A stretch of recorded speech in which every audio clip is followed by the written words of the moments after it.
Hi all, ഇന്ന് നമ്മൾ ഉണ്ടാക്കാൻ പോകുന്നത് ഇറ്റാലിയൻ ഡിഷായ പാസ്തയാണ്. ഞാൻ Jyothi. Welcome back to Indian food village. അതിന് 1 കപ്പ് പാസ്ത വേവിച്ചതാണിത്. ഒരു 100 ഗ്രാം ചിക്കൻ, അതും വറുത്ത് വെച്ചേക്കുന്നതാണ്.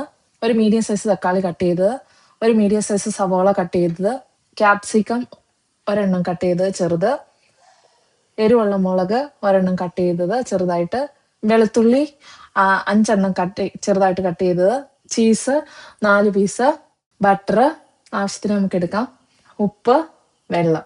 ആദ്യം നമ്മൾ കട്ട് ചെയ്ത് വെച്ചിരിക്കുന്ന സവോള ഇതിലേക്ക് ഇടുന്നു, ഒരു തക്കാളി ഫുള്ള്, ക്യാപ്സിക്കം, എരിവുള്ള മുളക്, വെളുത്തുള്ളി, 1 ടീസ്പൂൺ ഉപ്പിടുന്നു, ഒരു 250 ഗ്രാം ബട്ടർ ഇടുന്നു, 1 ഗ്ലാസ് വെള്ളം ചേർക്കുന്നു.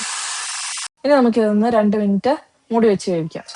അപ്പം നമ്മുടെ വെജിറ്റബിൾസ് എല്ലാം വെന്തിട്ടുണ്ട്. നമുക്ക് ഇതിലേക്ക് ചീസ് സ്ലൈസ് ആഡ് ചെയ്യാം. നമുക്ക് ചീസുകൾ ഓരോന്നായിട്ട് ആഡ് ചെയ്യാം. ഞാനിവിടെ ഒരു 5 സ്ലൈസാണ് എടുത്തിരിക്കുന്നത്.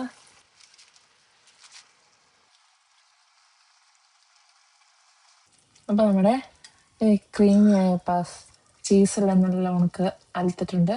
ഇനി നമുക്ക് ഇതിലേക്ക് ആദ്യം ചിക്കൻ ആഡ് ചെയ്ത് കൊടുക്കാം.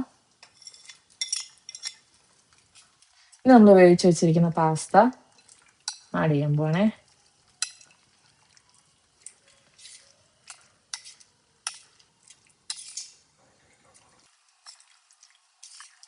അങ്ങനെ നമ്മുടെ ടേസ്റ്റി പാസ്ത റെഡി ആയിട്ടുണ്ട്.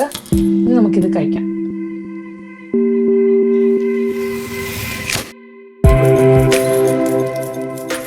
ഇന്ത്യൻ ഫുഡ് വില്ലേജിൻ്റെ മറ്റൊരു എപ്പിസോഡുമായി അടുത്ത ദിവസം നമുക്ക് വീണ്ടും കാണാം.